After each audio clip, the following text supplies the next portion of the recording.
Oh, what's up? It wasn't the 2-minute countdown like it was for the golden peas. I don't know if Christiani's tuning in, but I know he'll appreciate that. He didn't like the 2 minute intro for the golden peas. What's up, people? I got a new camera. Where is it? I don't even know what screen to look at. I have it's this one. It's not this one. It's this one. Am I looking at you guys? What's up? Gerald's here with you. Who's here? Dan's here. Hang on. hmm Danny boy. Let's see what he's got to say here. Bonus. What? Do you mind telling us what the bonus is, or shall I go look? Just did it? Yo, episode art. Look at this guy. Wow, busy day for you, and you edited my episode. Nice. Wait a minute. Oh, Drew Hallam's here. What's up, Drewski? Oh, you know what? While you're here, you probably know this already, but hang on a second. First thing we'll talk about tonight, since Drew's here. Hang on, nobody go anywhere. Let me find this. I got to go to Twitter, Drew. Hang on. You probably know this. All right, so we're on my Twitter here. I just retweeted it. Bam! Look at this, buddy. Do you know about this? Sean Cunningham has got a Friday the 13th reboot that he's working on. Not only that, he's remaking House. I don't know if this is like common knowledge today, Drew, or anybody else that's watching, but I just found this out like an hour ago when I retweeted it. Obviously, big news. I'm excited for Crystal Lake on Peacock too. But yeah, dude. How about that? Let me go back to the stream. Did you know about that? Yeah, he saw it. Okay. Yes. You did prompt something special, Drew. You always do, man. Thanks for being here. Look at this. Amanda's here. Amanda, are you feeling better? Let everyone know. I shouted you out on the episode that we just did for our top 5 movies of 2022, which I did with Dan, who's also here right now. I did it with Paul from Australia. And Lindsay, my new bestie, joined us and kind of slid in there for you, Amanda. I hope you're feeling better. You were definitely missed on that episode, without a doubt. So I did give everybody your top 5, though, to end the episode. So I hope you're feeling better. Let's see. A House reboot will be interesting. Yes, it will. It absolutely will. So look, guys, I got this new. So I got this. It's a Sony VX1, I think. What's the hell is it called? I got to look. Hang on. I should have brought the packaging out here. Let's see. I got this new Sony camera today at Best Buy. Let me see what it was real quick, in case you guys want to look it up. But it's pretty cool. It's a Sony ZV-1. Z is in zebra, V is in Victor, 1.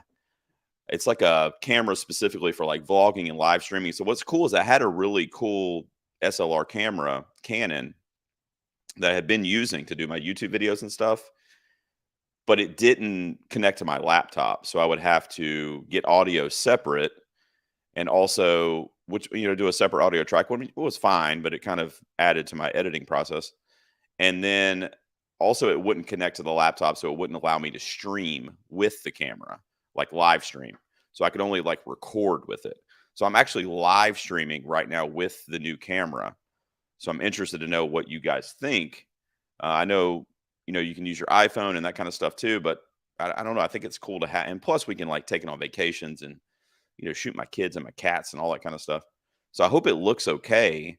And I'm out in the garage, so the lighting is not going to be, the lighting is what it is. I got these uplights recently, which are cool. They add a little bit of brightness behind me, but it's just I don't know. I think it's good. I think it's like on par, and StreamYard only does 720p.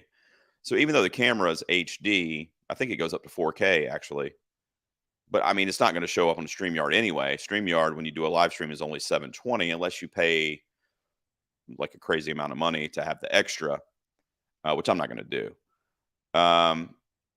It looks like a camera. Yeah, that's what I'm thinking, Dan. Thank you very much.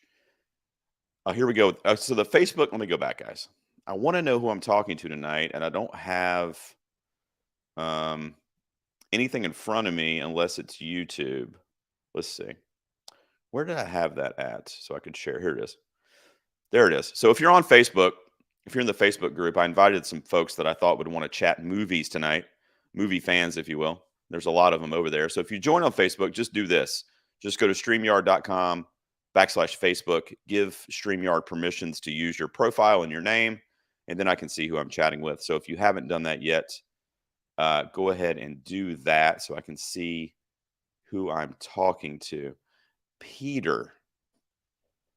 Man, talked to that guy in a while. I'll take it. I'll take it. Pete. He's a busy guy. Pete is a busy dude. Uh, Pete, I assume you mean Pete from Podstalgic. He just Cobra Kai.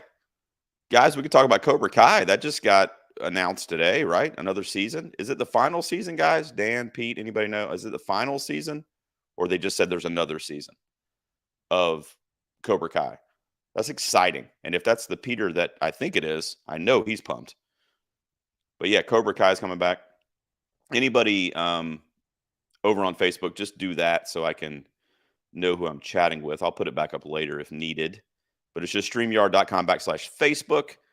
So tonight, let's go back. Let's see. I got a sixth and final. Oof. Pete, man. Pete, it's going to be rough. He's going to need a moment of silence. Cirillo is in the house. What's up, brother? I know you popped in last time. Cirillo used to work for me. He was one of my line cooks at the pizza restaurant. The dude is a beast. He was actually a pasta cook for me. And I mean, this guy would have 2 pans. I mean, he'd have, chicken piccata in one hand. He'd have bolognese pasta in the other hand. He'd be throwing it, be flying over the wall. I mean, the guy was insane. One of the best cooks that's ever worked for me. So, and I know he listens to the show too. So thanks for tuning in, brother. Yaney's here. And somebody is a Facebook user. Yes, I don't know who this is. Am I me this time or Facebook user? You are Facebook user. Let's see. I wonder who that might be, but there you go. StreamYard.com/Facebook. I thought that when you did it initially, that was it. I didn't think you had to do it every single time. Is anybody else having a issue with that? I thought you just gave them permissions once and you were good to go. So I don't know. Maybe you have to do it every stream you join, which kind of sucks, but there's the instructions there if you want to do it. So I'm going to keep up with the comments as best I can, guys. David Powell. Okay. Dave, patron friend of the show. Dave and I were having a good conversation earlier. Let me go over here and share this screen with you guys too. David and I were having a good conversation earlier on Facebook, actually. And I knew it was him. It didn't say Facebook user. I knew it was David. But we were talking about, I'm going to, I forgot to share it. Hang on. Let me share it. I'm like looking at it and you guys can't see it. Hang on. So I'm going to share my Letterboxd real quick. All right. So here you go. So me and David were chatting because I did my favorite movie posters of the year earlier on YouTube. Actually, it's on there now if anybody wants to check it out and you haven't yet. Oh, there's some private lists here, guys. Don't look. Some movies you guys aren't supposed to, or some lists you guys aren't supposed to see yet. Oh my God, no. All right, here we go. So these were my favorite movie posters of the year. I'd love to hear from you in the chat if there's a movie poster that stood out to you. David had some great mentions earlier when we were chatting on Facebook, but he said Fresh with Sebastian Stan, Daisy Edgar Jones, a great horror movie that was on Hulu this year. I agree. He also mentioned Prey, which I freaking loved as well. What was the other one, David, that I said that I almost named? Smile. And Smile actually had a lot of good ones. They had like a series of posters, but they had the one that you shared and they had the one with the body bag and the zipper was like open with the face. So you could see the smile inside the body bag. That was probably my favorite actually. And then they had like the early one that was like all red with just a cutout smile kind of image in the poster. Those were good. Let me go back and see the comments for you guys. But yeah, hey Pete, I can see you, man. You're here, brother. You're here, and I don't know what Dan did. He said he's executive producer, which is true, but I'm not sure what he did. But Pete, welcome, Pete. I was saying, man, when Cobra Kai ends, I don't know, brother. We might have to hold you, man. I know that's gonna be tough for you, but what a good run, what a good show. And if you guys aren't following Pete at Cobra Kai Companion, if you like that show, if you like Karate Kid, go follow Pete on Twitter, follow his show. I mean, the guy is a workhorse, and he really just dedicates himself to that program, and he makes it even more enjoyable than it already is. So shout out to Pete for being a hardworking podcaster out there doing his thing. And he's going to come on the P's very, very soon. We have a Pete, you'll have to remind me in the chat what our topic is. We have a topic that we're brewing that was supposed to be recorded this week, but you had work issues. Remind me what we're talking about, Pete, if you're still there. I can't remember. Top 5 pornos. I could do top 5 pornos. I could probably come up with some there. All mine would probably be from like the 80s and 90s. I don't watch a lot of pornos anymore, but back in the 90s, I was watching some pornos. I could probably do that. There'd be a lot of vintage titles, but I could do that. So anyway, these are my favorite movie posters of 2022. I put that video on YouTube today. I'd love to hear from you guys if there's a poster that stood out for you in 2022. What was your favorite poster? Do you like mine? My son was watching the video, my 9-year-old Logan, and Don't Worry, Darling was my number 5. And he was like, what's this? So like, this is not a very exciting poster. I'm like, all right, dude, just hang on. And then Blonde comes on and he's like, this poster sucks. It's just a lady's face. That's my 9-year-old. So he just tell me like it is. So I don't know. I mean, these are the ones that spoke to me this year. But yeah, I love these movie posters. I thought that was a cool list to do. And I'm actually thinking about, and we're going to get into the golden piece here in a second.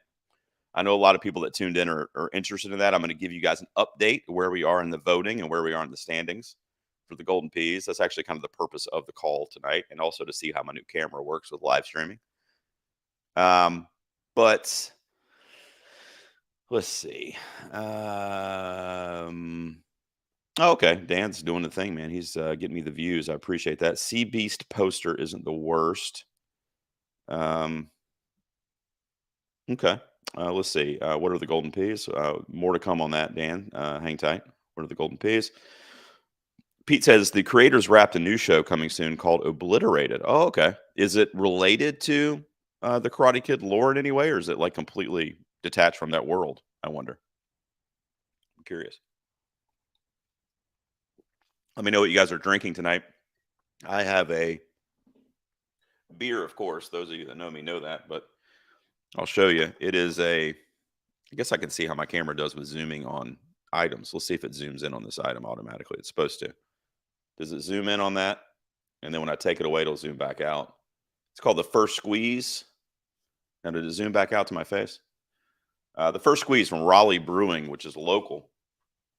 Local here is about 20, 30 minutes away from where I live, and they do good stuff, but it's like a pineapple wheat ale. It's pretty good. So if you guys are having anything tonight, Friday night, it is Friday, right? I think it's Friday. Let me know. I would love to know. Thank you guys for tuning in. So these are my favorite movie posters. Let me go back over. I told you guys about the news from, wait, what does he say here? He says, what's Dan talking about? Dan says, we have another Facebook user. So you guys can see how that comes up there. Dan, you might have to share the image with them. I never know where, here it is. Right there. All right. So if you're on Facebook, do that for me. I know who I'm chatting with. I know who the love of my life is that's tuning into the live stream here. But yeah, just give StreamYard permissions.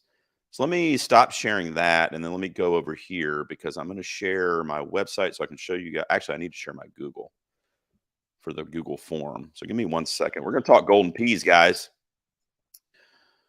Let me know what you guys thought of the nomination special. I thought it went really well. We had Nicole Ackman there. We had JD from In Session Film there. They announced the nominees for us, which I'm going to show you here in a second if you missed it for some reason. And voting is open. So if there's anybody here that has not voted, I'm going to drop the link unless Dan is courteous enough to do that for me over in the chat. And even if you have voted, guys, just click the link and just vote over there because between me and you, there's no limit. I mean, I'm not advertising it as such because I don't want people to abuse it.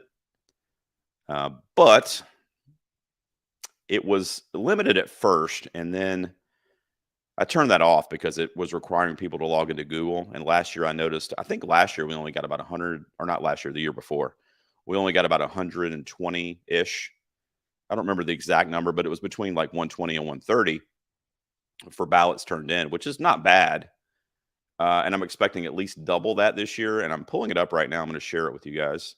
We're already at 76 responses, and it just went live on Monday, or really Tuesday morning, honestly. So 76 responses in 4 days. We're already halfway to where we were last year, and voting is open for another month-ish. Let me take this off there. If anybody, hopefully if you're on Facebook, you saw that. Let's see. Dan's drinking a Sprite Zero. If you're going to ask Netflix questions, you'll just have to have me on the stream. I should have done that, actually. We should do a Netflix movies stream. I saw that. I assume you saw it, but they did the 2023, like, here's what's coming into Netflix. It was a weird edit. I remember I watched it. I meant to ask you about it when we were recording the other night, but it was a weird edit, I felt like. But a lot of good stuff. It looked like a lot of good stuff. But I'm sure you saw that. But yeah, that's coming up. There you go. 2 Piece on the Pod. Executive producer Dan Brennick. There you go. There's a link. Is that a clickable link in the chat? I hope so. But anyway, yeah, there's the website, 2pieceonthepod.com/goldenpeas. And I'm going to show you guys. Oh yeah, that's right. Here's what me and Pete are doing. We're doing our top 5 TV spinoffs. So is Cobra Kai going to come up on that episode? Pete, should we put except Cobra Kai in parentheses? I can't do that to you, right? We got to leave that in the realm of eligibility. Top 5 TV spinoffs is what me and Pete are going to be doing very, very soon. Like I said, we were supposed to do it this week because I was off work for a few days, but Pete's he's on the grind, man. He actually showed me his punch card, and it's intense. He's the man. So it's what is it? What does it say? Spinoffs. I think it's spinoffs we want. Yeah. Wait, what's ooh, Drew. Dude, you have your pinky out? Are you sipping that, buddy? By the way, anybody notice this cat face? Anybody notice that? So it's like when I drink it, I can never know how to mirror the camera. So when I drink it, it's like I have a cat's face. Does anybody see that? It tickles me. I don't know. All right, so Drew's getting fancy over there. Uh-oh, Dan. Dave is having issues with the let me make sure you went to the right site there, Dave. StreamYard.com/Facebook, and it's just going to say, well, I assume it's just going to ask you, do you give StreamYard permissions to use your profile? So sorry about that if that's not working. But it's weird because I thought you did it one time and it would carry over, but apparently it's you have to do it every time you join a stream, I guess. I'm gonna write an email to StreamYard. I don't like that. Look at this guy, Patrick Sherwood. Woo, doggy. Now it's a party. My guy's here. Yes, I want you to fix StreamYard, please, Dan. Yes, please do that. Amanda says she's drinking water. Yeah, because she's sick. I don't know if you heard me earlier, Amanda. I was checking on you. You know, me and Dan were worried about you. We missed you during the recording. But yeah, I hope you're feeling better. I know you've been having a rough time. So I hope you are feeling better. Dan Roski's in the house. Promising, young, loyal, top-tier patron. We both have a race for radio. As in I'm white. I think you mean face. No, you could mean race. I'm not sure, but hopefully you mean face. But yes, I do have a face for radio, so I apologize for that. But I had to get a new camera and make me look a little more, hopefully, high definition, which I guess could be a bad thing. And before Dan Roski asked me, I still have not seen History of Violence. I still haven't. In fact, I have it back here. You guys want to see? I could show you some of the Blu-ray collection too. We can do that. I was going to go for about an hour tonight. Where the hell is it? There. Look at this. Look at this guy. I'm kind of get to test out the zoom feature here too on this camera. So let's see if it zooms in here. Is it zooming in? It's supposed to take off my face and zoom in on the product. There you go. History of Violence. My man, Dan Roski, sent that to me because on an episode, I had mentioned how I'd never seen it. And that was what, Dan, about a year ago? Tough room, buddy. But I'm going to get on it. In fact, I'm going to do it for Patreon. So maybe you want to come over there and talk to me about it on Patreon. We could do that. Look at this. Look at this piece of shit. I just happened to see this. Why did I buy this, guys? What the hell? Why do I have this? Does anybody know why I have this? Anybody? No? Why? Brad's not here to defend it, so why did I fucking bought this? I don't know. All right. Let me go over it. Let me share the screen here. Let me present. So we're gonna talk about the golden peas real quick, guys. I've also got the slides with all the nominees, but we'll just do it this way. F it. Can you say bad words on StreamYard? You probably can, right? All right, so this is like high level intel here, guys. I'm gonna give you see how we got many responses we got there. Dan shared the link earlier. So wait, what? I'm reading the comments here. Amanda says her husband heard the shout out and got very excited. Oh, I hope he's taking good care of you, Amanda. I really do hope you're feeling better. Face don't type while swirling and whatever. I don't know what that means, but hopefully you're not watching the stream and commenting while you're driving. Dan, please don't do that. Let's see. Dan's got to get me some stickers, or Drew has to get me. Yes, you do. Are you talking about for the panel back here? You know, I have a lot, but you can't see it because it's out of view. But my wife got me a beer fridge for Christmas. It's out here with me, which is fucking amazingly convenient. But I got to put some magnets on that thing too. So I do need some magnets, and also I do not have any real feels. I don't think. Do I? Drew, I'm a patron of your show. I feel like you sent me some, right? Or am I crazy? I don't see any. I see a lot of EFG, Netflix and Swill. Never heard of those guys. Steve and Izzy, I got up there. I got Cinema Guys. So I Married a Movie Geek. That's a throwback, huh? Several live stream for the Cures. Varmints, another throwback. And Take Two, another throwback. But yeah, I guess I don't have. I got some on my fridge inside, but I got to be honest with you, I don't think I have a real feels. So Drew, let's make that happen, buddy.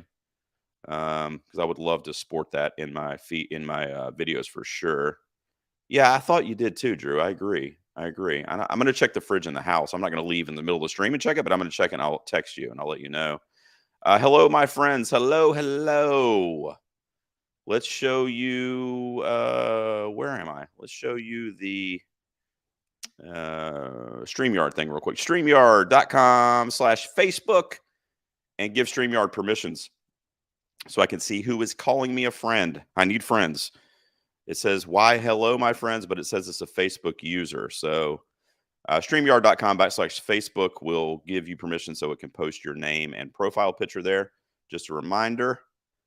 Dan, I should send that to you. So if you see anybody Facebook that says user, you can throw it up in the thing. I don't know if you'd be able to, though, because it's a picture. But anyway, you could throw the StreamYard.com/Facebook executive producer. Let's see. What's oh, that's Hendo. Hendo's there. That's freaking YouTube royalty right there. Daniel Hendo Henderson. That is the man. Hopefully you guys have been checking out his stuff too. I mean, that guy's an inspiration. Him and Dean are freaking killing it over on YouTube at the Movie Journey. They're doing these reactions, but they're doing like kind of unorthodox ones. Like they're reacting to like Always Sunny in Philadelphia and Ted Lasso. They're in the middle of doing, and I love watching those guys watch stuff. It's crazy, but I think it's because I've already seen it, and I kind of want to, when you watch a movie with somebody that they've never seen it, but you have, and that's kind of what they have going on over there. So they're doing good things too. The Movie Journey, if anybody's into it, please check them out. But yeah, they're doing great things over on YouTube. All right, well, did I share the screen yet, Dan? I did, right? Okay, here it is. All right, so let me go back over there. So this is like top secret information. So the 10 or so people that are watching, let's see where we are in the standings. And I actually haven't checked this in a couple days. I'm going to come back to the comments, guys. So keep commenting on what you see here because there might be some surprises. There was a couple days ago. So best animated movie over here. Let me go back and can you guys see it okay? Everybody tell me. Hey, man, I love you. Don't mention it. I just want to make sure you guys can read it okay, but it looks like you can, right? Just give me a thumbs up or yes or no if you can't read them. I'll come. I have to toggle back and forth. So I'll be back in a second. I'll read some comments. So as we're looking at the ballads here, we'll start with best animated. So here's where we are. So we've got 78 votes counted since Tuesday. And look who's running away with animated with 41 of those, and that's Pinocchio. Hey, Dan, Netflix. There you go. And I think this is the Oscar winner too, by the way. I wanted to kind of talk Oscars a little bit. I'm going to show you my Oscars predictions, which are also on my website towards the end of the stream. But I think that's also your Oscar winner for animated. My favorites here are Marcel, which is not doing very well, and Wendell and Wild, which is also Netflix and only has 5 votes so far. So I think, like we said during the nominations announcement, I think Pinocchio is your animated winner. Not only the Golden Peas, but really everywhere that it's nominated. Best comedy. Look at this. Another Netflix. Dan, are you padding the ballots? I don't think you are, but that's another Netflix. There you go. So Glass Onion, A Knives Out Mystery, has nearly half of the votes. And the rest of them are kind of scattered around here. There are a lot of Ross Perot's here, you know. Everybody's got like 10 or 11 votes. This is my favorite. Of course, it's in dead last. Cha Cha Real Smooth. So let's see if you guys have anything to say over there for that. You know what, Amanda? It's funny that you say that. I can see on bifocals. I have mine here. I have mine here as well. But that, you know, that's for like this. You know, that's for this thing. When I'm like reading it like this. Like, in other words, if I have these off and I have it, I can't read this. The screen, I'm okay. My eye doctor actually gave me a left kind of like enhanced vision in the left contact lens that I have on, which acts as a reader. So everything like far away, like, you know, 10 feet or more away from me is blurry out of my left eye. But when I'm up on it, I can read it fine. I'm really having trouble actually getting used to it. It's only been about a month or so, but I have these. It's funny that you mentioned that. I don't necessarily need them for the computer. I have the big screen here, but if it was like a normal situation, I'm with you. One Facebook user, Cha-Cha Real Snooze. Guys, 2 things. First thing, give StreamYard permissions, please. StreamYard.com/Facebook. Secondly, I love Cha-Cha Real Smooth. I can't believe you. Whoever you are, Facebook user. It was in my top 10. Right, Dan? I think. We just did that countdown. I think it was in my top 10. All right, let me go back. I'm going to take that off the screen because I don't like that comment.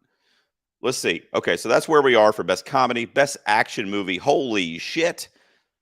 Look at this, guys. RRR is running away with best action. Another Netflix. Now, Dan, I was just kidding about you padding it, but look at that. 3 Netflixes in a row for your best action movie. I can't believe Top Gun Maverick's underperforming. Prey, which is my favorite, is underperforming. And Northman and The Batman are basically non-existent. Best horror movie is probably the most competitive category, I would say. Right now, it's Barbarian and X tied. So these 2 movies are currently tied for your best horror movie, and then the other 3 are kind of like a distant second. Scream would be in third. I don't know. What do you guys think there?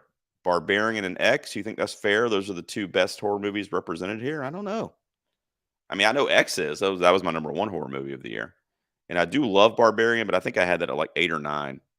I had Scream ahead of it. I had Smile ahead of it. And I had Terrifier 2 ahead of it. So, but I love all of them. I mean, let's be honest. I know Drew's in the chat. I wonder what he thinks there of the results. Let's see. So, okay, it's Dave still. Okay, I'm sorry. Yeah, I don't know. It's weird, Dave. I don't know why it's not letting you do that. But thanks for being here. I'll try to. I mean, there might be other Facebook users. So I don't want to call every Facebook user Dave, but if it's you, it's you. You know, and I appreciate you being here, man. That's awesome. Let's see what's happening here. My eyes are fancy. Aging is fun. Yes, I know. He didn't pay attention to me. That's usually what's happening. Don't worry, Netflix can't take horror movie for sure. X is better. Oh, of the 2, you mean? Yeah, I think so. There's not enough Terrifier love. I agree with you there. But that got a lot of, you know, preliminary ballots when it came out, because that's right when the ballot came out, the preliminary ballot. And people just flooded best horror. Everybody was saying it was the best horror when they were reviewing it. I got to be honest with you. I didn't see it right away. I saw it about a month after it was released. I did go see it in the theater, which I'm so thankful I did. But I went to see it, And I feel like the hype messed me up a little bit because I freaking loved it. I thought it was too long. I think it should have had about 20 minutes or at least 20 minutes or so cut, like the dream sequence and some other like kind of meandering plot points with the family. But aside from just not being a tighter edit, from like a blood and gore perspective, it was unrivaled. I mean, one of the best I've ever seen from like practical effects and just like that bloody, gory horror. It was definitely one of the best since probably 2013's Evil Dead. I mean, that was the last time I really felt like that.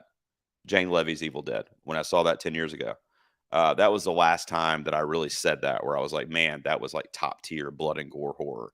So a 10-year break before we got something else like that, in my opinion, I think it's great from like a horror purist perspective. So I wish it was getting a little more love there. I agree with you, Drew. Best female performance where we're sitting right now, guys. Thank God Julio's not here to troll me, but I am sad. You guys had one job, all right? I put on the Golden Peas this year specifically for the reason to crown Mia Goth as Best Actress. You guys had one job, and look at what look at what I'm dealing with here. Just 15 out of 78 votes. I mean, if you guys hate me, just say it. But anyway, she's not looking good in the race. But who is Michelle Yeoh, which is great. She's probably my number 2 for the females this year. So that's good. That's a good runner up there. She's in the lead with 30 votes. Kate Blanchett is killing it. Virtually nothing for Claire Foy or Amber Midthunder, which is a bit surprising because, well, I mean, Amber Midthunder was a surprise nomination, I feel like, but she was like number 2 in the voting, in the preliminary voting for females. It was crazy. She was like locked into the ballot. So I'm just surprised to see that when the voting, and maybe they haven't come around to put in their ballot yet, but Michelle Yeoh running away with it there. Let's go back and see what you guys have to think about that. Let's see. Dan says female performance is correct. Let's see. I think this is Dave. Yeah, this is Dave. He says Barbarian doesn't deserve to shine Ty West's shoes. So maybe Dave and Dan will have a little back and forth here because I know Dan did not like it. He does not like Ty West in general. Michelle Yeoh forever. Yeah. Look, you're not going to get an argument from me. I mean, Michelle Yeoh is like an absolute divine queen floating above the earth. Like seeing her at the award shows, everything. She's great. And I know Dan disagrees with me, and that's fine. But what Mia Goth did in Pearl specifically was just otherworldly. Like she really was just such a gradual, just like she just changed throughout the course of the movie. Every act of the film, she was a little bit different. She brought a little something more sinister to the character until it becomes what it becomes, which is essentially a serial killer by the end of it. And I equated it to if Dorothy snapped and started killing people in The Wizard of Oz on the farm. That's what Pearl was to me, and that's what Mia Goth was. She was that Dorothy kind of pure character, innocent, and because of her mental state and things that happened to her and her family and her surroundings, and frankly, her love of wanting to be famous or her desire of wanting to be famous turned her into what she became. And it was such an interesting character study, and I thought Mia Goth absolutely nailed that role. So, but look, I get it. Michelle Yeoh is the one to beat this year. Yes, you can. Yes, I'm not telling you can, but I also am telling you that you can, Dave. You absolutely can. I don't know if you heard it earlier, Dave, but I had to lift the limit on it because when we did it a couple years ago, I had a one ballot limit. It like did IP address. And I had to lift that because voting was pretty minimal because people didn't want to log in with Google. It forced you to log in so that it would know if you'd already voted. And I was like, I don't want to do that this year. I just want to try to get some more ballots. So when we did that, we only got 120 and we're already at nearly 80. So I think it's going to work. But yes, you could vote for more than once. Absolutely. Or if you want to shout out a couple different people, put in 2 ballots. You can't do that for the presidency. So Dan says he hates me. He also says Mia Goth was awful. Let's see. Mama gonna win it. Yeah, she is. Are you saying my mama's gonna win it, or are you saying yo, mama? Mama's gonna win it. But yes, she is. He says he respects you, Dave, so he's gonna let you have your opinion there. They must not respect me then. That's for sure. I would vote for Mia just for the end credits of Pearl. Yeah, I mean, not only the end credits, that monologue that precedes it, and I could go on about Pearl all day, but also, like I said, just kind of that, just such a sweet little farm girl in the first act, and then she's dealing with kind of the battling with like wanting to be famous, but wanting to be there for her father in the second act. And then by the third act, it's just like, let's just kill everybody in sight. I'm not going to get what I want, so nobody else can have what they want. Um, so yeah, let's see. I don't even know if I can attempt Pearl after X sucked it up. They're two different movies. They're two different movies, and I have seen the opinion or the mindset that Pearl is better. I don't agree with that. I think Mia is better in Pearl. She's more of a standout character in Pearl. As an entire project, I enjoyed X more, the 1970 aesthetic, on the set of a porn movie, Texas Chainsaw Massacre vibes. Like, I dug that a little bit more, but her performance is top tier, and they're two different movies. So I don't think you can really worry about your critique of one to hinder you from seeing the other, and vice versa as well. They're not the same. And my guess is that Maxine, which will be the third movie coming out this year, is also going to be completely different. It's going to take place in the 80s. So I love Ty West. I say give it a shot, but whatever you want to do is fine. What's going on here? We're just chatting. We're just chatting movies. We're talking about the Golden Peas. Also, I don't know who you are because it says Facebook user. And I want to know who you are. So here you go. StreamYard.com/Facebook. And you can give StreamYard permissions. That way I can know who's chatting with me and thank them for tuning in. But yeah, we're just chatting movies. I really wanted to test out my new camera. I'm trying to do is see if it zooms in on the item. It does, right? It zooms in on that for you guys, the little cat face. And then when I take it away, I'm back. I'm not a cat, unfortunately, but I want to be a cat. I don't know if that does anything for you guys, but let me take that off there. All right, let's go back. Where are we at? Best female? Oh, we're at best female. So yeah, Michelle Yeoh. Best male was a little more competitive. Colin Farrell and Ke Huy Quan are practically tied. Ooh, that's a tough one there too. What's going on here? Daniel Kaluuya has only got 3 votes. All right. So Colin Farrell for Banshees of Inisherin and Ke Huy Quan for Everything Everywhere are tied. Austin Butler's only got 18. That's not going to make my wife happy. Tom Cruise has got 11. I don't know. What do you guys think there? That looks like that's going to be a two-headed race right there for best male performance. Go back to the comments. Let's see. I get what you're saying, but Yeoh plays so many versions of her character. Yeah, it's true. And she kicks ass. But I do know you'll never see Pearl because of the horror aspect. Amanda, so I get that. And then Yanni just thinks it's because I'm a dirty old man, which could factor into it a little bit. But what am I going to say? Good. I want to stay anonymous. Okay, that's fine. You could absolutely stay anonymous. Someone else is using a Facebook user as your alias, and Nope sucked. Dave is saying, I like Nope. I think it was probably my least favorite movie of Jordan Peele's, but I did like it. I did like 2 scenes in particular. The backstory with Gordy and what we see on the set of the TV show. I won't spoil anything for anyone that hasn't seen it, but that is a fucked up nightmare imagery scene. Like that one scene alone, like if that had been like a short film, like a 15-minute movie with just the Gordy thing on the TV set, I wouldn't have slept for like weeks. I mean, that was just really frightening, really tense. And in a quiet way. Like it wasn't like in your face. It was very subtle and quiet and internal. And it really scared me. It was a really frightening scene, I feel like. And then the scene with the alien craft or whatever over the house, and the imagery we get with the blood kind of raining down the windows. Were those 2 scenes in particular, I walk away from that movie going, well, at a minimum, it's 3 stars at a minimum just for those 2 scenes.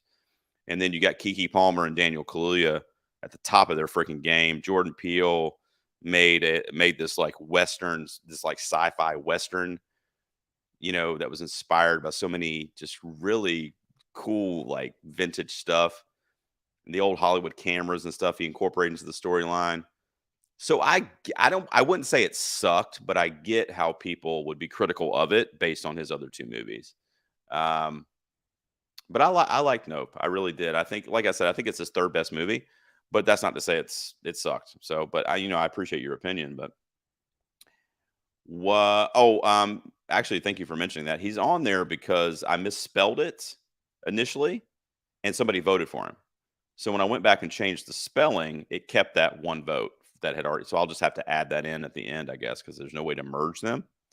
So I wanted to fix the spelling on his name, but somebody had already voted for him. So I didn't get there in time. So that's why. So you're right. He's actually in the lead then, right? He's in the lead by like one vote. So that's going to be a tight race for best male there. Let's see. This is the category that kills me since it isn't split. Yeah, I know. I don't know. Do you look at Amanda's comment there, guys, and let me know what you think? I don't know. Should I do that? I don't know if another thing I actually thought about doing. So obviously in the past, all the Golden Peas in the past have done supporting actor, supporting actress, lead actress. So 4 acting categories. I've done that every year. Most voting bodies do that. I understand it. But I just had too much. There's too much shit. I mean, Dan's helping me edit right now because I just can't keep up with all the shit I've got going on in my life. And I want to do the YouTube stuff and everything else. And with the Golden Peas, it's like I'm producing it essentially by myself, which thankfully Dan's helped me with the podcast so they can keep going. So what I said is, all right, well, let me minimize the categories a little bit because it was like 15 categories. Like I don't know if you guys remember, but I had like best animal performance on there. I had best movie poster. I had a category for that initially in the early stages of the award show. So I got rid of some of those categories, and then I started I was like, let's get rid of the supporting and let's just do male and female. But I also thought about doing just 10 nominees for just best acting performance. And it could just be 10 supporting or lead, male or female. So I thought about doing that too, or it would just be one acting category with 10 nominees in it, and you would award the top 2. So whoever the top 2 vote getters were would be the winners. I thought about doing that this year, but I didn't, obviously. But that's something else. What do you guys think? I mean, next year, should I go back to doing the 4 acting categories where we have supporting and lead? Should I keep it male and female like it is this year? Or should I do just one acting category with multiple nominees? Let me know what you guys think there. Because you're right, Amanda. It gets, because people think best performance and they kind of want to immediately go to like a lead performance, because it's like that person generally carries the movie or the narratives, is around them. Drew says Nope was fine. Oh God. So this must be Brad, I'm guessing. Who thinks this besides Brad Hargis? I mean, Nope plus the menu. Are you saying you have to get those two together to equal mediocrity, or are you saying each of them are mediocre? I don't understand you, a Facebook user. So show yourself. I disagree. They also, the general public does too. They got nominated for 2, or they both got nominated for Best Picture at the Golden Peas. Gordy part was good, man. Was good. Look at that. I knew it was Brad Hargis. Now I don't know who's telling him to hush either, because that's a Facebook user as well, unless that's Dave again. Let me take a sip of this beer. You guys are great for hanging out with me. I'm going to go for another 15 or 20. I want to show you guys my Oscars predictions too after we get through these.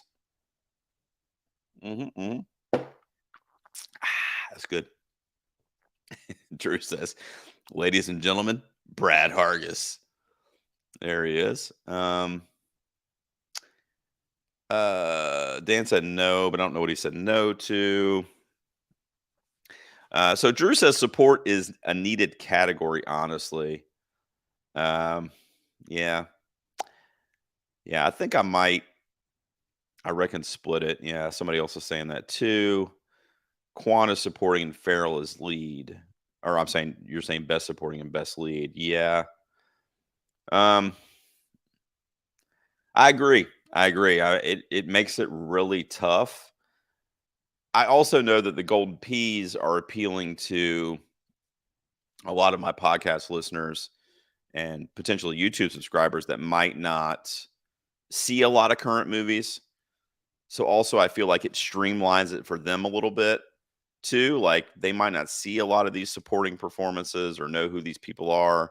So I don't know. I was kind of making it a little more mainstream, I felt like, but I think you guys might be onto something for next year. Another Facebook user also says 4 acting categories.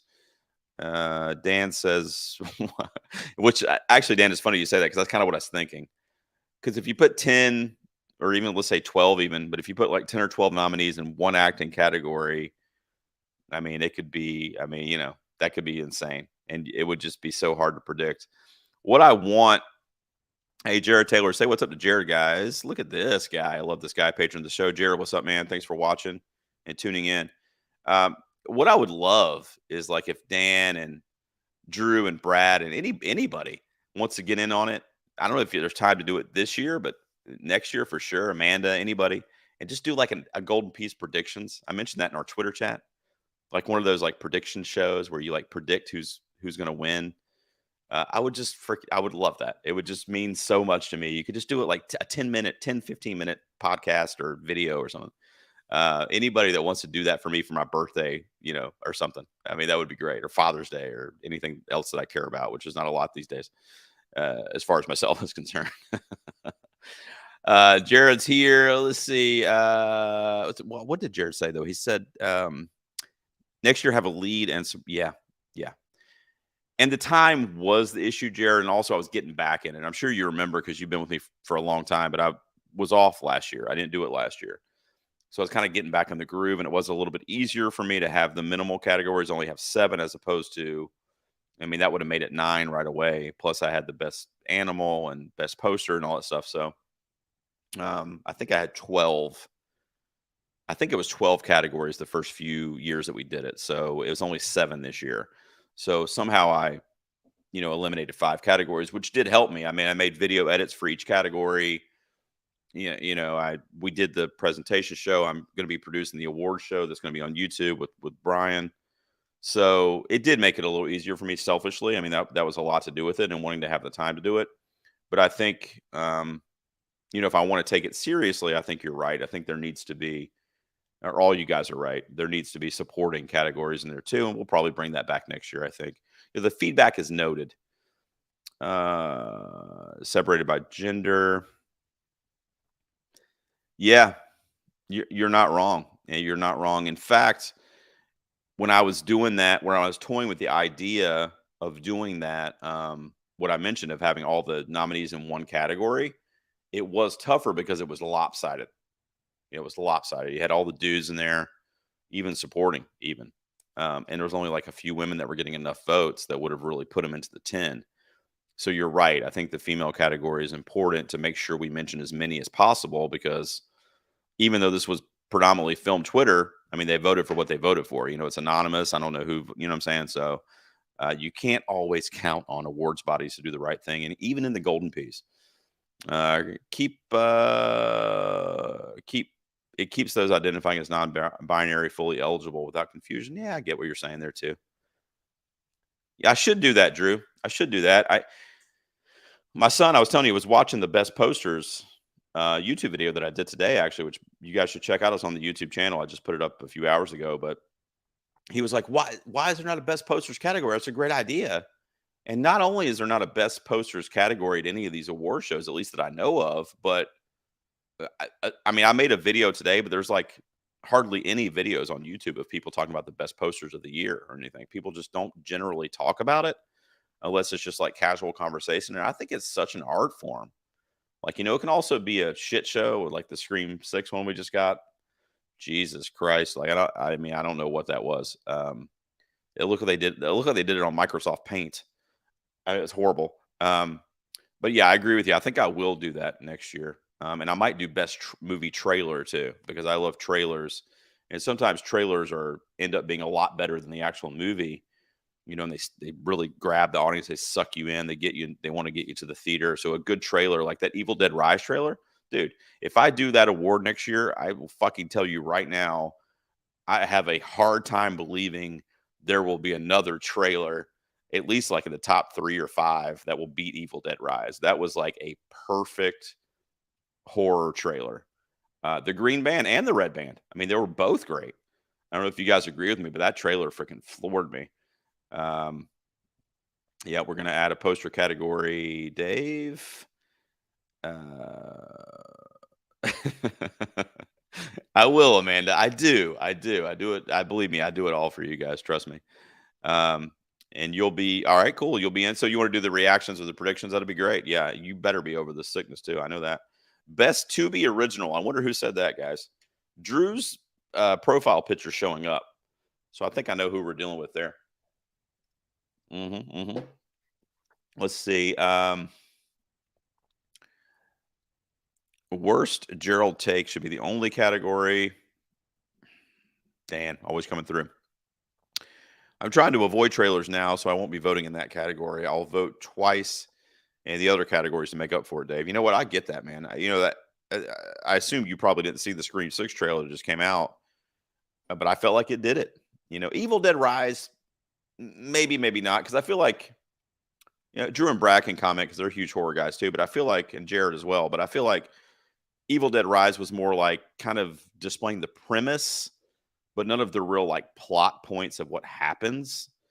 Like specifically, like we get the idea of the Deadites, the Necronomicon, and like we get the story, but there was no like specific, like, oh, this person's gonna fight with this person or be killed by, what I mean. It was just kind of more generic. Whereas the Scream 6 trailer, I mean, we have the scene in the bodega right away. We have the scene with the freaking with Gail, and he's in her apartment and lunges at her. It looks like I mean, to me, it looked like he stabbed her. I'm not saying she couldn't have survived it, but he definitely got the better of her. So the trailer is kind of like showing you all that shit, and you're just like, all right, well, I mean, it's a great trailer to Dave's point, but it sometimes they show too much. To your point, but I love a good trailer though. I don't know. It's a weird thing. I think it's like maybe the video editor in me, maybe. But like when those trailers are cut together with the music they decide to use, and just like it's just an art form in and of itself, I feel like. And of course, the movies are too. But I love a good trailer. I really do. So um, let's see. Jared says official movie posters are becoming a lost art, and best trailers would be great. Would a rotten P for worst film be something worth doing? I like that idea. A rotten P for worst film. You guys tell me what the worst film in 2022 was too. All right, so let me head over to just too many spoilers and trailers. Yeah, I agree with you, Dave. So let's go back over to the forum real quick. So that's best male, and then the only other one we haven't looked at yet is best movie. And check this out: RRR is in the lead right now. Coming up on its tail though is Everything Everywhere with 19 votes. RRR has 28, so that's still a pretty open race right there. And all these other ones are really kind of out of the game. I mean, to be honest, Prey only has 4. Nope only has 1. So yeah, these two look like, I mean, we're early. We still have like 3 weeks left in the voting, but from my experiences after the first like week, voting kind of trickles off a little bit. So after we get to like that 100 or so number, they're going to be kind of coming in a little sparse. So I think it's going to come down to these two. And you guys are in the know now. You guys are aware of what's going on. So there you go. So that's the golden peas. 79. It looks like somebody voted while we were on here. So that's cool. I didn't know it updated in real time on the site like that. So that's cool. I'm going to share one more screen with you guys. Let me go back and see if golden P. Christianity said it could be a golden P with a PEE. By the way, my son, he's 9. And my wife told me, she's like, Logan was Googling golden peas the other day because he was so excited about your award show. And I was like, eek. We have the child safety thing on, but I'm like, please don't let him Google golden pea. Like, please. He spelled it PEA, and it was the child setting or whatever. So I don't think anything was exhibited to him, but I might have to change the name of the show. I don't know. Let's see. Great call on the rotten peas. Okay. All right. We could do, I think it'll just be like, I mean, I guess I'll let people vote on it, right? I'll just have one category for like worst movie or whatever. or Rotten P. I don't know what we would do there, and we'd just put 5 movies in there and somebody vote for them. What the worst movie was. People got up in arms with which this is the first year I remember this happening. You guys tell me on social media, Twitter, and everything. People got up in arms about people doing worst of list, and I know our friend Paul in Australia does it with Wayne every year, and I think Movie Journey's done it in the past. Like, people do that. I mean, the Razzies have been around for what, 20, 30 years. So I don't know why. I don't know. It was just strange to me that this year it was like a big deal. Like, I get the argument where it's like, why are we trying to drag down these filmmakers and these creators and these artists and actors, and like, why are we shitting on their projects? And like, I mean, some of them suck, guys. I mean, Rotten Tomatoes is a machine that's online that is literally grading and judging projects. And you could go on Rotten Tomatoes right now and find 1,000 movies that have a 0 to 5%. I mean, Julio will tell you. So I don't know. I mean, I get what they're saying, but I also just don't understand like where it came from, because this is something that's always been a thing. Like, oh, this was the worst movie of the year, or that was one of the worst films of the year. And then people will do that at the end of the year, and the Razzies will be a thing, and they'll give out Razzies. What was the actress that went to the Razzies to get hers, which was freaking iconic? Was that Sandra Bullock that did that? Does anybody remember that, what I'm talking about? I think it was Sandra Bullock. Got a Razzie one year, and she like went there to receive it.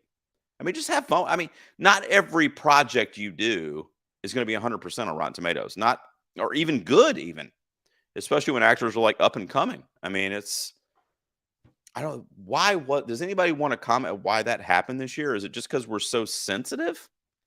I don't know. It was a weird. I mean, I didn't do a worst of list, but like, if I had been planning to do that, I probably would have taken a step back for a second and be like, well, I don't know if I should, because people were kind of up in arms about it.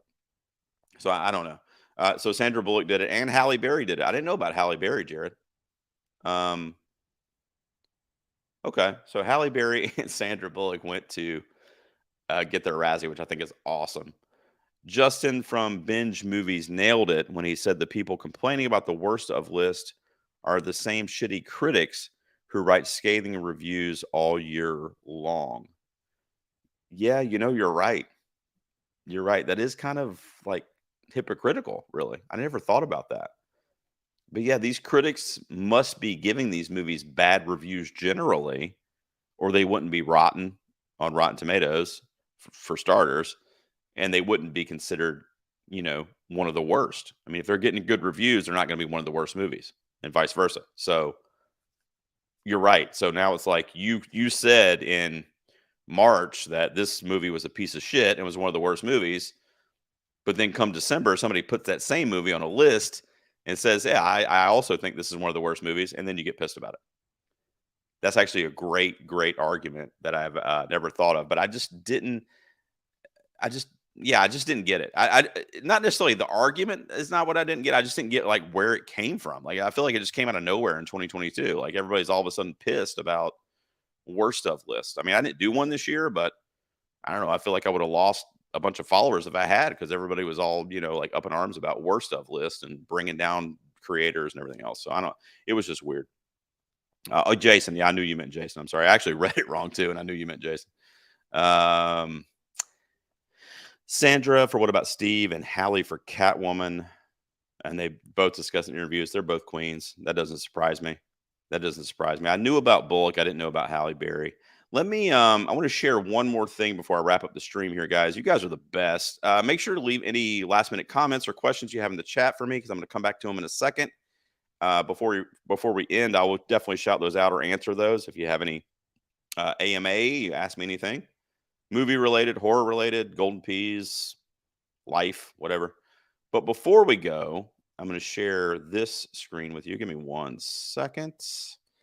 And why do I have so many tabs open? I don't understand why I do. Where the hell is it? Here it is. Let me share this. All right, this is my website. I'm going to go over here. By the way, I don't know if you guys know, I'm going to hopefully be joining the North Carolina Film Critics this year.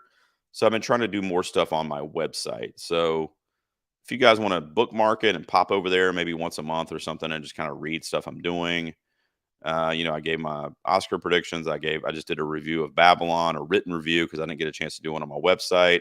And then me and Dan attended 919, which is a local film festival here. So we did a little write up on that as well. But like at least once or twice a month, I'm going to try to put something written on here.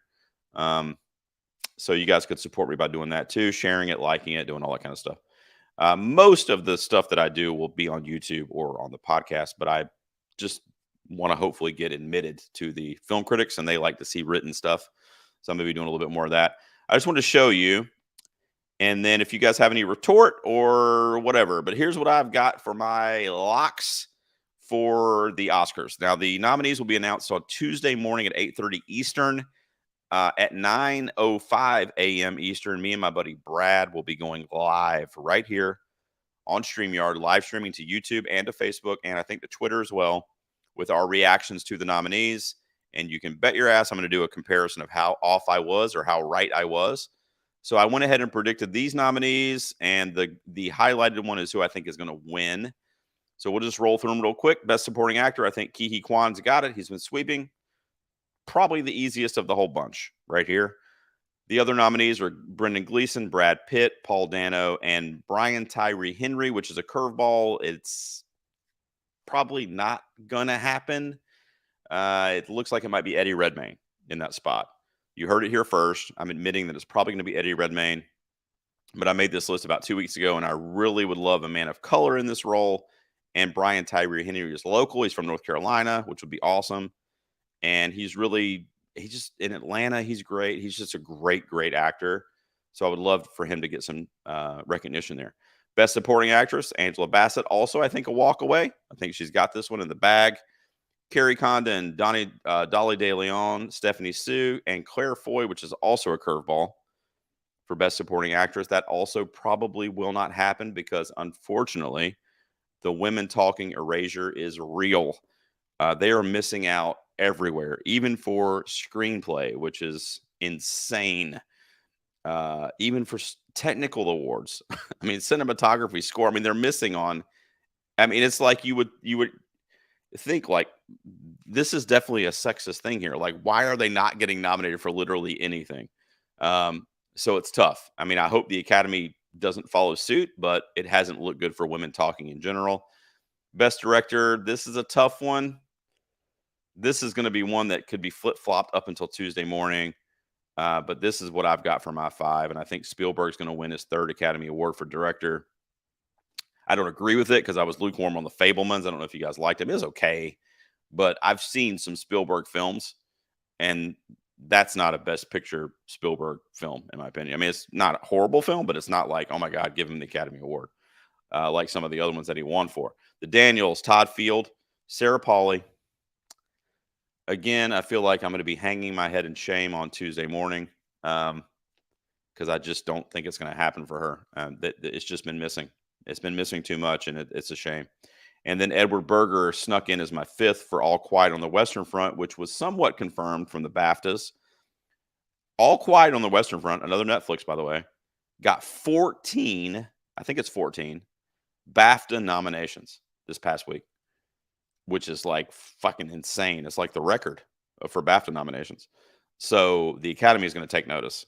And if anybody doubted All Quiet on the Western Front getting mentions on Tuesday morning, you can put those to bed. It absolutely will. And I think Edward Berger gets in for director also, but I think your winner is Spielberg. Best Actor, Colin Farrell wins, I think.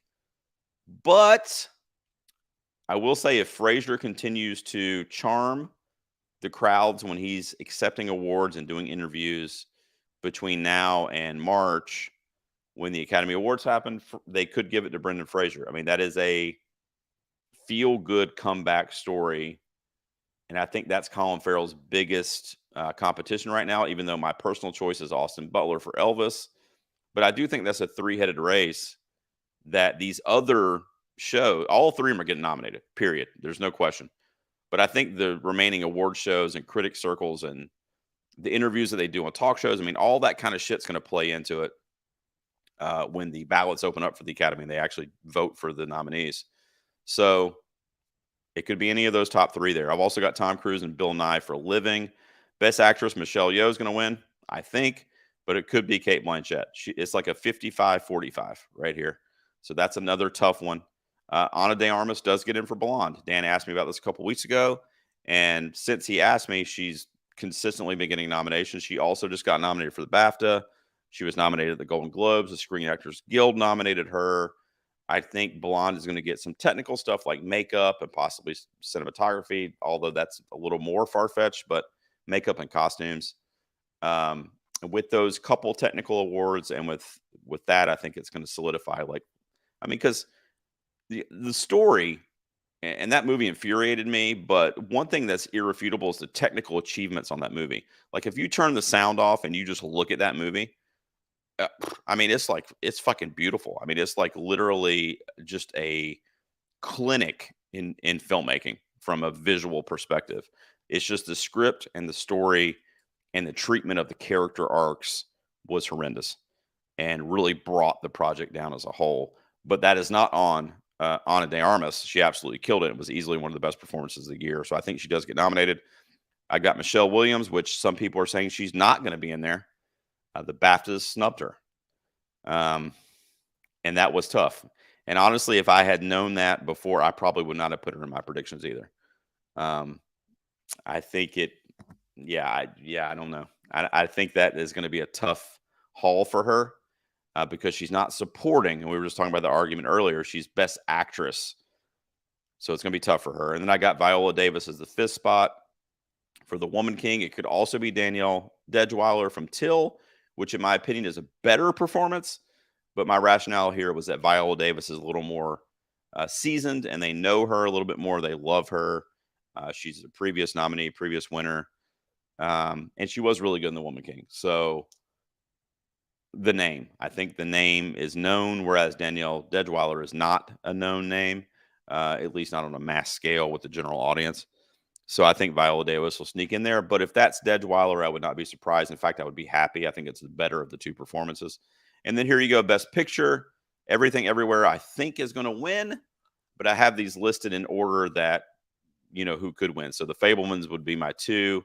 And then as you go down here, you get down kind of here, and it's kind of like, I don't know. And this one, I fear for. I think this right here is going to get replaced with something like Avatar, The Way of the Water. I don't think Women Talking is going to get in. I think it should get in. And I think the Academy has an opportunity again to come in at the end of award season and do the right thing. But will they? It's so few and far between when they actually do that. I would be elated. And me and Brad will be talking about this on Tuesday morning. And the conversation is going to either be, Bradley, I can't believe the fucking Academy didn't stand up for women, didn't stand up for Sarah Pauli, didn't right the wrongs of the entire award season and do something for Women Talking. Or it's going to be, oh my God, the Academy, we should send them flowers and candy. They're so great. Like they nominated Women Talking. They nominated Sarah Pauli. Maybe Buckley or Claire Foy get a nom. You know what I mean? The screenplay absolutely should, but it's also been missing. So I don't know. I really don't. This one's going to literally break my heart. I mean, Sarah Pauli made such an important, beautiful movie, and it's going to break my heart when it misses. And I think that might be where we're headed. My 9 and 10, The Whale. I mean, Brendan Fraser Aronofsky has a great pedigree with the Academy.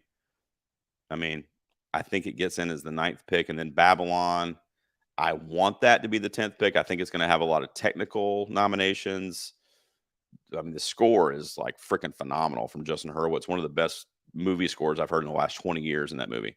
If you guys haven't seen Babylon, just go play the Babylon score on Spotify. You'll be fucking blown away. It's like big band music mixed with like kind of like modern, like synth. I know it's really a unique blend that really brought that movie to life. Not that it needed it. It was fucking crazy. There was a pile of blow on a hooker in like the first 2 minutes of the movie. I mean, it was insane. But I absolutely enjoyed it. It was kind of like if The Wolf of Wall Street took place in 1920s Hollywood during the Roaring 20s. I mean, it was like it was just mayhem, especially the first like half of that movie. But I really liked it, even though it's getting split reviews. I think that'll be your 10th nominee. Again, Avatar could sneak in here and spoil some of these, but you guys can go watch the Oscars predictions video too on YouTube. Let's see what you guys got to say before we wrap up here. Let me go back. Where I okay, so we'll see what we had here. So that was my Oscars diatribe. Well, you'll be getting a lot more of that with me and Brad. Make sure you guys bookmark it. I didn't do like invites or anything, but there's like a YouTube broadcast that's scheduled. There's a Facebook event that's set up for Tuesday morning at 9 a.m. or it's 9:05 a.m. And me and Brad are going to be live. I actually took off work. It's like my Christmas morning. I mean, Amanda knows what I'm talking about. But we're going to watch the nominations and then we're going to react to, we'll go through at least the top of the line categories. We'll go through them and we'll, just kind of discuss on how they did. So make sure you guys tune into that Tuesday morning. Let's see. When is Apple TV Plus returning? I don't know if that's Brad being funny or if that's actually someone asking. But if it's actually someone asking, or if it's Brad, really, we've got some things in the works. We do. Did you guys see the Timothy Chalamet Apple TV ad that came out today? What a time to be alive. That was like the best commercial I've ever seen in my life. That's like the best commercial since like the Where's the Beef commercial in the 90s or whatever. I mean, that was so good. It was similar to like the John Hamm one from last year, but it was Chalamet and wanting to be in like an Oscar winner because, Coda won last year. It was so good. You guys should Google the Timothy Chalamet Apple commercial. Just came out today. I think Brad and I are going to get together and do something soon, because we joke around about doing it every quarter, and it's definitely been 3 to 4 months since we did anything, at least. I think we might do Causeway with Jennifer Lawrence. We never got to do Cha Cha Real Smooth, which sounds like we'll be fighting over, but we'll try to bring it back. Dan got to see Glass Onion early. He did. No Barry Keoghan for Banshees. Yes. No, to answer your question, but that's one of those categories that literally, I mean, look, let's go back up here because yeah, you're right. I mean, because Brian Tyree Henry's a curveball hopeful pick for me, but he's only got in at like 2 places out of like 100. So it's a very minimal shot that he gets in there. And they did love Banshees of Inisherin across the award circuit. So that probably is right here. And I also don't know if Brad Pitt is safe because it's kind of like, people don't really like him right now. With the controversy or whatever, I freaking love Brad Pitt. And I think definitely as an actor, I love him. But if he's safe, if we're assuming he's safe, then this guy's gone. And it probably is Keoghan. So, I'm trying to, get the predictions that nobody else is going to get. I'm trying to get 5 for 5. So I'm like, this fifth spot's kind of this, could be that. And, so I went with Tyree Henry, but I think you're probably right, Amanda, at the end of the day.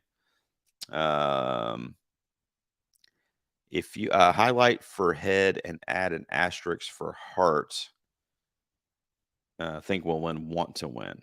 Oh, okay. Well, I put it at the, yeah, I guess you're right though, but I put it here, for this, Yanni. So I did put who will win and then who I would vote for if I had a vote. But yeah, that'd be a good idea actually to kind of let it stand out there. I agree with you. Way to silence a movie called Women Talking. Yeah. I mean, it's brutal. Amanda, I'm going to be going off on Tuesday morning when we have our live stream. I don't know if it's going to be for the good or if it's going to be for the bad, but I have a feeling it's not going to be for the good because I just don't get it. Like, I didn't walk out of that movie going, "Oh my God, it's the greatest shit ever." But it's just such a important, impactful film. And from a craft perspective and screenplay and that kind of stuff, and of course the acting. I mean, I know if you haven't seen it, I know you've seen clips.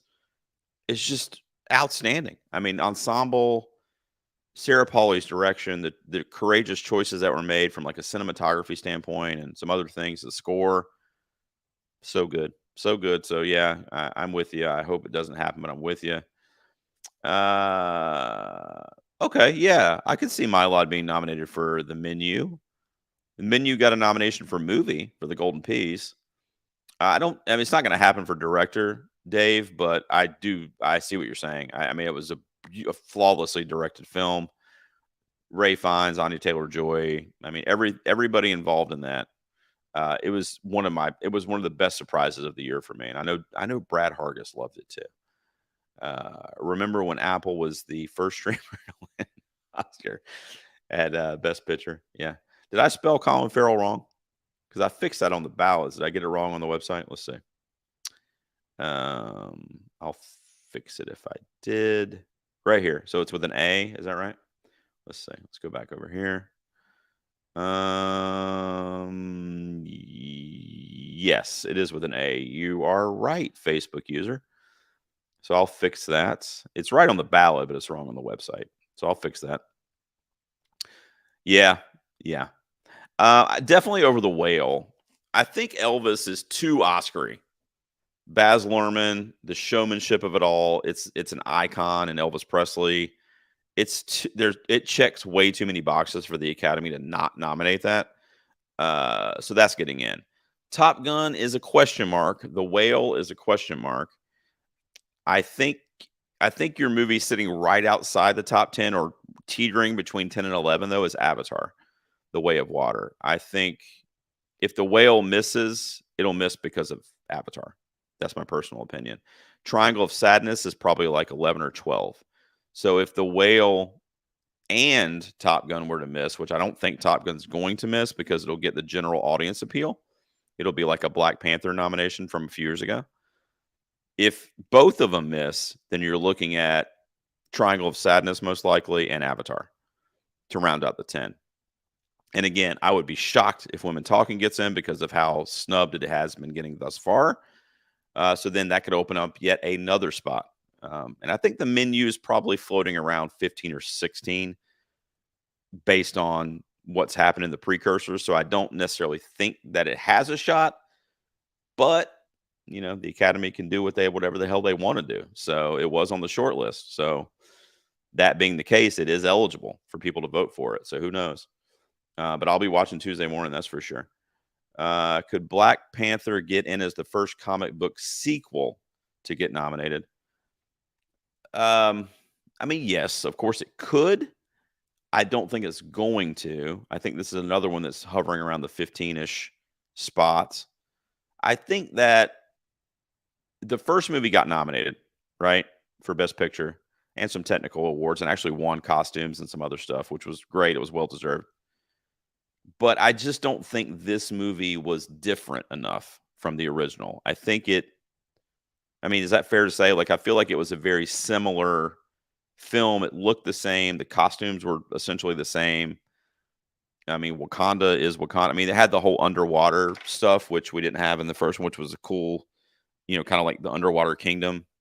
But I mean, otherwise, it was basically the same movie. So I don't know that the Academy is going to be like, wow, this is something new. This is different. We need to nominate this because they've already done that. So it could happen, especially with Chadwick's passing and all the great love that Angela Bassett's been getting lately.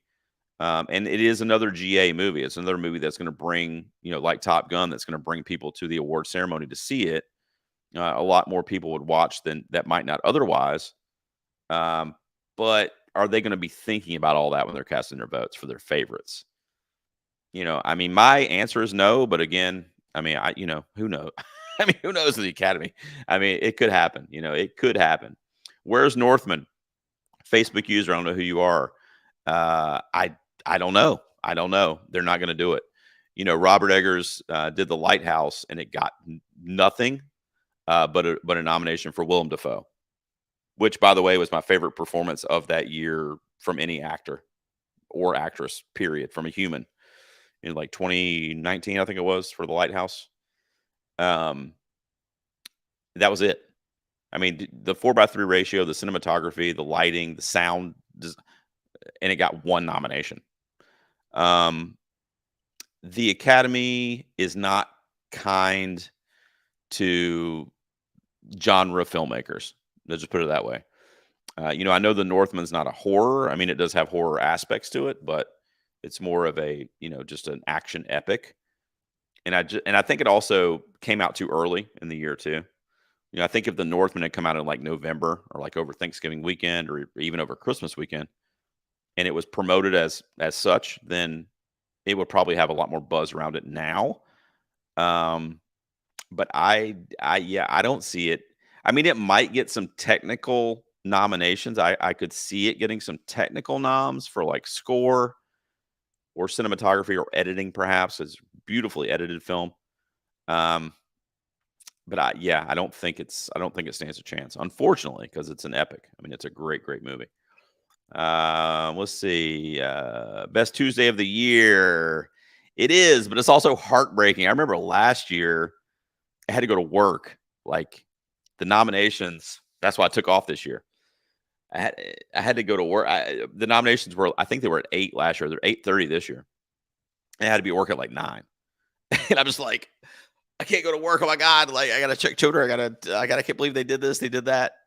And you want to process it, you know. So I was telling my wife, like, I'm gonna be chatting with Brad and you guys on the stream, but like I need a whole day to like process this shit. Cause I'm just like, cause the whole award season, I mean, I know Amanda knows, but the whole award season is just like you're literally just building up to the final, you know, the final frontier, which is the Academy Awards, and who got in.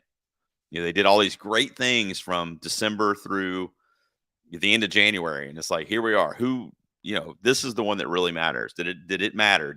Was it enough to get this person in or this actress, this movie, this director? And you find out in one fell swoop. And then, you know, we just have to process it as people that look at this stuff. But it is exciting. You're right. It is exciting. And I'm hoping it's not as heartbreaking as some years have been in the past. Barry and Brendan Gleeson would split the vote for me. They were both amazing in Banshees. I agree. Yeah, that's actually a tough call. And that might be one of the reasons why they don't both get into supporting, because it's going to split the vote. They'll split the vote. Because if you watch that movie Banshees, you probably have a favorite of those two performances. I know you're saying that but you can't split the vote. I mean, I know what you're saying, but you wouldn't be able to do that. You would have to vote for one. So you would be faced with that dilemma, like which one am I going to give it to? And let's say you give it to Gleason, you know, and the next person I give it to Keegan. So by the end of the day, you just split all these votes. Where if you just had one person for Banshees and people love Banshees, then they can just check Gleason on every box, and you know he gets more votes that way. So a lot of that kind of goes into the mentality too a little bit. But to your point, I loved them both so much. Colin Farrell was the best of the three, in my opinion, and Carrie Condon was great too. I mean, that's an ensemble right there. I mean, that's easily one of the best ensembles of the year. Martin McDonagh, great movie, and bringing those two back together was just tremendous. Let's see. Hope for the good. I do too. Boz Luhrmann sucks so much, though. It hurts my soul to see him up there. Yeah, you know, Baz is.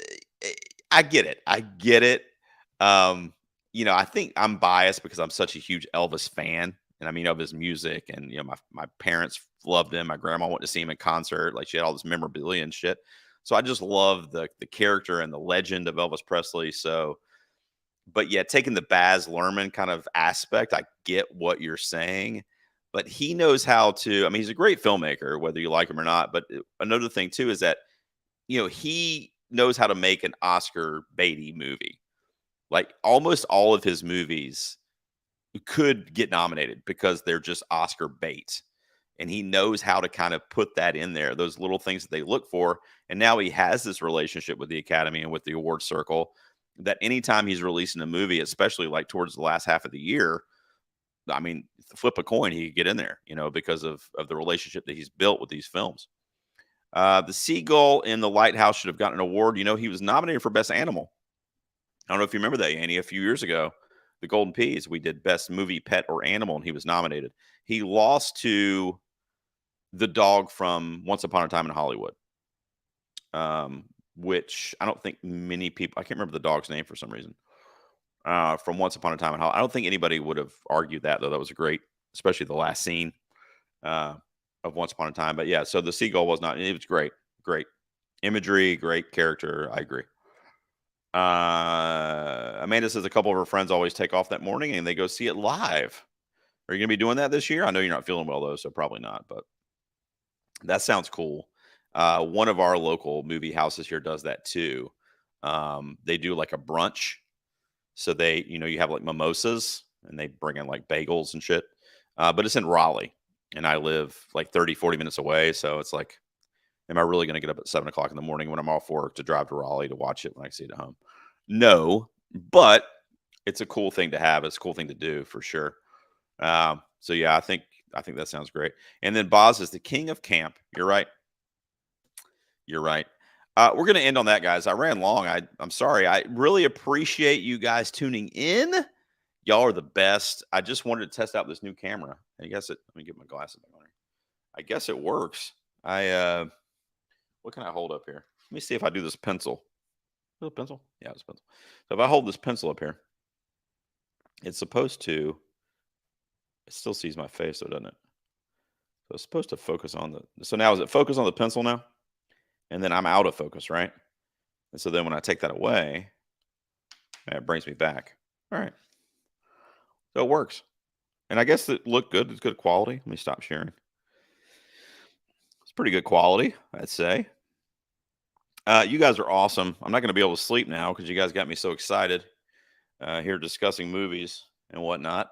I'm going to be working all weekend. I'll be working tomorrow. I'll be working Sunday. Got to be work early Monday. I do have a couple recordings scheduled. Wesley from Via VHS is coming back, and him and I are doing a recording on Sunday night. And then I'm going to be guesting on a couple shows next week. I'll be on my buddy Imran's show, Jock and Nerd, on Monday nights. And we're going to be talking about we're going to be doing like a sci-fi movie draft, which is going to be cool. Because I'm a big sci-fi fan. So cross your fingers that I get Alien or Aliens, because that's what I'll be shooting for. And then what else am I recording this week? I'm doing that. I'm going on another show next week too. Oh, I'm going on my friend Brett's show, Dissect That Film. And guess what we're covering? Everything, Everywhere, All at Once. I just hit my microphone. Why'd I do that? Everything, Everywhere, All at Once. We're going to cover that on his show, Dissect That Film. So I got 2 guest spots next week. And then Tuesday morning, you guys know about the Oscar stream. So hopefully you guys can find that on YouTube and set a notification so you can be there. But we're going to go live shortly after 9 a.m. and react to hopefully the Academy's good deeds. But we will see. Until then, I love you guys. Do me a favor, share my YouTube stuff. Some videos catch on and they get over 1,000 views. And some videos I spend like 4 hours editing and they get like 50 views. So it's a little deflating. But I'm just trying to have fun. I'm just trying to put stuff out there that I think is decent quality that people want to watch and stuff. So if you guys see any of that YouTube stuff come across Twitter or Facebook, just share it for me and try to get people over there. But nevertheless, I love you guys and I appreciate you tuning in. I'm going to end the broadcast, but I will see you. I probably won't see you back on video or anything until Tuesday when we do the Oscars discussion. So like I said, make sure you bookmark that. I'll see you guys then. I love you. Everybody take care.